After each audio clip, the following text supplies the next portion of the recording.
السلام علیکم ورحمۃ اللہ وبرکاتہ. د یو نوي ویډیو سره ستاسو په خدمت کې به حاضر یم. په دې ویډیو کې موږ ګورو موږ فار ایگزامپل د یو نمبرز ټوټل موږ څنګه راوباسو، ایوریج پکې څنګه معلومو، میکسیمم او مینیمم پکې څنګه معلومو. شارټ ویډیو ده، تر اخره پورې وګورئ، په کار وشي. ما سره اوسئ. راځئ. زه علم ایم اس ورډ ده، ایم اس ورډ ما اوپن کړی. دلته ما یو ټیبل جوړ کړی، ورسره نیم، کلاس، میتھس، انګلیش، ټوټلز، ایوریج، میکسیمم او مینیمم ما لیکلی.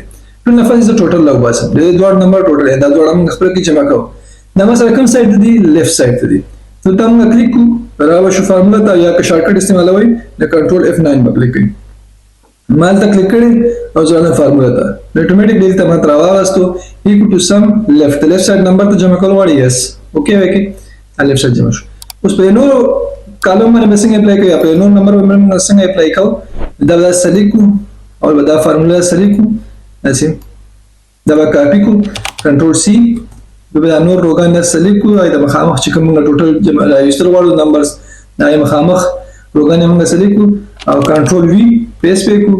دا غوښنه پس به صرف F9 به پریس کوو. د نور به اټومیټیکلی خپل موږ ته راوباسي. ګوره د نور ټوټل موږ ته اټومیټیکلی خپل راوست. دویم اوس موږ راځو ایوریج ته. دلته به کلیک کوو او راوښو موږ فارمولا ته. فارمولا نه پس به دا لرې کوو سم او دا به سلیکټ کوو ایوریج.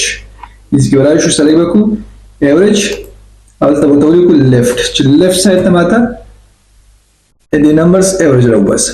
اوکې که نو ماته ایوریج راویست. چې ایوریج راویست اوس په دې کې موږ څه کوو، دا به ټول موږ سلیکټ کوو. دا ما شانې فارمولا په دې نور اپلای کوو. دا به سلیکټ کوو، کنټرول C، دا به داسې لاندې سلیکټ کوو، کنټرول V پیسټ پې کوو. د هغې نه پس بیا اګین F9 صرف F9 به کلیک کوو، د نور ایوریج موږ ته خپل راوباسي. اوس همدغه شانې موږ میکسیمم راوباسو. نو موږ دلته څه کلیک کوو، لاړ به شو فارمولا ته. فارمولا نه پس به دلته سلیکټ کوو، دا به لرې کوو چې په دې ټول نمبر کې ماته میکسیمم غټ نمبر ماته شو کړه. دلته موږ سلیکټ کوو، لاړ به شو دلته میکسیمم ته. میکسیمم سلیکټ کوو، دلته به ولیکو لیفت په کلیک کوو، اوکې به کوو. نو موږ سره میکسیمم نمبر په دې کې موږ سره راویستو 150.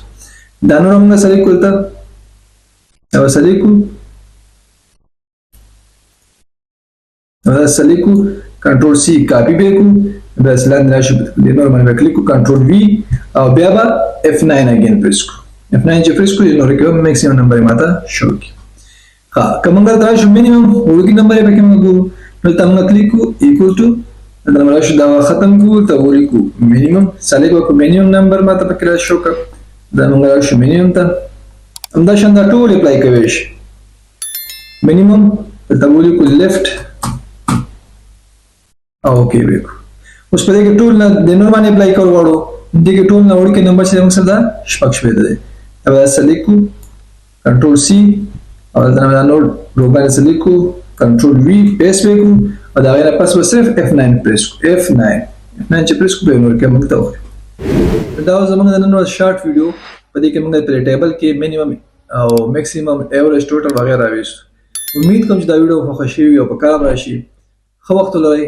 السلام علیکم ورحمۃ اللہ وبرکاتہ.